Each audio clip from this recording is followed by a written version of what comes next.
SD হাসপাতাল থেকে মূলত আরজি করে যে ঘটনা ঘটেছে যাতে না হয় সেই ঘটনার প্রতিবাদ জানাচ্ছি এবং তার সাথে সাথে যেটা আমাদের দাবি বিভিন্ন হাসপাতালে যে বিভিন্ন খামতিগুলো আছে সেগুলো যাতে মেট আপ করা হয়। প্রত্যেকটা দোষী তাদের চিহ্নিত করে বের করে সেই দোষীদের শাস্তি এবং চূড়ান্ত শাস্তি ফাঁসির দাবি, যেমনটা মুখ্যমন্ত্রী বলেছেন সেই ফাঁসির দাবি আমরা চাই। তার কারণ একটা দৃষ্টান্ত স্থাপন করতে হবে যা দেখে পরবর্তী যে কেউ করতে তার মন যাতে কাঁপে, সে যাতে ভয় পায় সেটার জন্য। আর সেই দাবিতেই আজকে আমরা শুধুমাত্র ডাক্তাররা নয়, তার সাথে নার্সরা রয়েছেন, অন্যান্য স্বাস্থ্যকর্মীরা রয়েছেন, সকলে মিলে এই দাবি করছি বারংবার। শুধু আমরা আরজি করের ঘটনা হয়তো এখানে উল্লেখ করছি, তার সেদিনই আর একটা ঘটনা ঘটেছে আপনারা জানেন রায়গঞ্জে।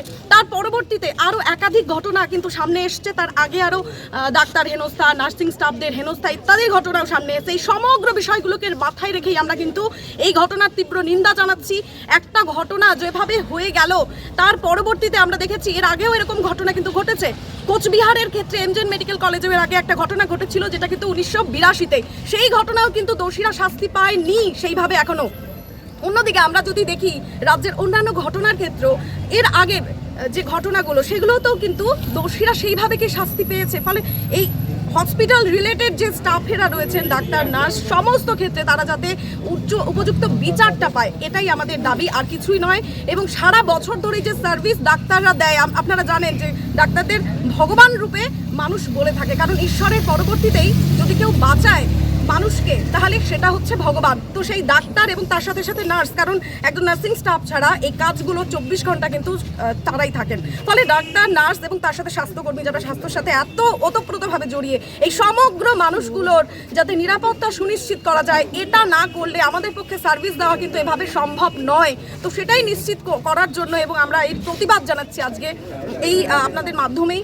এবং তার সাথে সাথে আমাদের এই হাসপাতালে কিন্তু দেখবেন কর্মবিরতি কোনোভাবেই করা হয়নি, যাতে রোগীরা কোনোভাবেই সাফার না হয়, যাতে তার পরিবারের পরিজনেরাও কোনোভাবে যাতে সাফার না হয়, সেজন্য কিন্তু ডাক্তাররা একেবারে অক্লান্তভাবে তাদের পরিশ্রম কিন্তু দিয়েই গেছে। কিন্তু মনে কতটা ব্যথা নিয়ে অনেকের হয়তো সেখানে ব্যাচমেটরা আন্দোলন করছে, আপনারা দেখেছেন গতকালও সারা রাত জেগেছে সেখানে নার্সিং স্টাফ থেকে ডাক্তাররা থেকে শুরু করে আরজি করের সামনে। গতকাল গোটা রাত ভর কিন্তু তারা জেগে একদম তাদের বিভিন্ন যে দাবি দাবাগুলো নিয়ে, এবং মেয়েরা শুধুমাত্র না সকলেরই সুরক্ষা যাতে থাকে, সকলে যাতে সুরক্ষিত থাকে সেটাই কিন্তু নিশ্চিত করা, এটাই আমাদের একমাত্র দাবি।